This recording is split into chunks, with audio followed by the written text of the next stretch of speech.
নমস্কাৰ বন্ধু বান্ধৱীসকল, দিনটোৰ কেইটামান গুৰুত্বপূৰ্ণ খবৰৰ বিষয়ে আলোচনা কৰিম এইটো ভিডিঅ'ৰ যোগেদি। গতিকে ভিডিঅ'টো সম্পূৰ্ণলৈকে চাই থাকিব আৰু আপুনি যদি চেনেলটোত নতুন আছে তেন্তে চেনেলটো ছাবস্ক্ৰাইব কৰি ল'ব। বন্ধুসকল, আজি প্ৰথম গুৰুত্বপূৰ্ণ খবৰটি হ'ল এজোপা বিশেষ গছ মাত্ৰ 4টা পাত বিশিষ্ট গছজোপাৰ মূল্য 4 লাখ টকা। 4 লাখ টকা এই অৰ্থৰ বিনিময়ত কিনিব পৰা যায় এখন বিলাহী গাড়ী। কিন্তু কেতিয়াবা ভাবিছেনে কেৱল এজোপা গছ কিনিবলৈ ইমান টকা খৰচ কৰিব, তাকো যিজোপা গছত আছে মাত্ৰ 4টা পাত। শুনি আচৰিত লাগিলেও এই ঘটনা ঘটিছে নিউজিলেণ্ডত। অনলাইন নিলামত মাত্ৰ 4টা পাত বিশিষ্ট এই গছজোপা কিনা হৈছে ভাৰতীয় মুদ্ৰাৰ হিচাপত প্ৰায় 4 লক্ষ টকাত। কিন্তু কি এনে বিশেষত্ব আছে গছজোপাত? জনা গৈছে গছজোপা হ'ল বিৰল প্ৰজাতিৰ ৰাফিডোফোৰা টেট্ৰাস্পেৰ্মা, যি ফিলোডেন মিনিমা নামেও পৰিচিত। স্থানীয় মুদ্ৰাত যাৰ দাম 8,150 নিউজিলেণ্ডৰ ডলাৰ মতে। বাস্তৱত এই গছজোপা ইমানেই সৰু যে ইয়াক ঘৰৰ ভিতৰতো ৰাখিব পাৰি। কিন্তু নিলাম হোৱা গছজোপাৰ বিশেষত্ব হ'ল ইয়াৰ 4টা পাতৰ প্ৰত্যেকটিতে আছে 2টি পৃথক ৰং।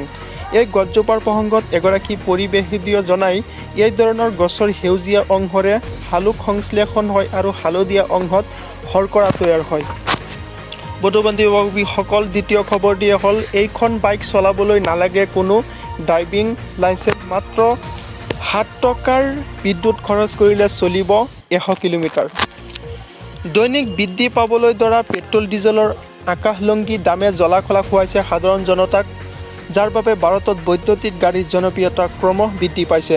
এই বিষয়টোত আগত ৰাখিয়ে নতুন ইলেক্ট্ৰিক বাইক লঞ্চ কৰিছে হায়দৰাবাদৰ অটোমোবাইল ষ্টাৰ্ট সংস্থা।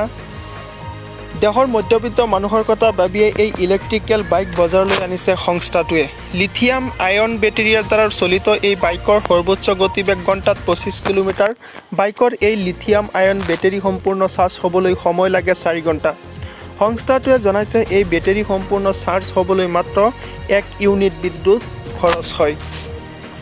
সংস্থাটোৰ দাবী, বেটাৰী সম্পূৰ্ণ চাৰ্জ হ'লে এই বাইকে 100 কিলোমিটাৰ পৰ্যন্ত যাব পাৰিব, অৰ্থাৎ মাত্ৰ 7 পৰা 10 টকাৰ বিদ্যুৎ খৰচ কৰিলেই 100 কিলোমিটাৰ মাইলেজ দিব।